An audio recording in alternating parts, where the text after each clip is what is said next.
नमस्कार मंडळी. आज माझं बाळ सोबत आहे, तर एकच नंबर बनणार आहे बरं का भाजी आणि भाकर. तर भाजी मी स्वच्छ धुवून घेतलेली आहे.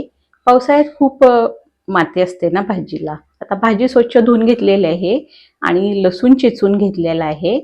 आता आपण भाजीला फोडणी देऊया. फोडणी देण्यासाठी 1 चम्मच तेल, लसूण, हिरवी मिरची, कांदा, चवीनुसार मीठ आणि भिजवून घेतलेली मटकीची डाळ छान परतून घेतली.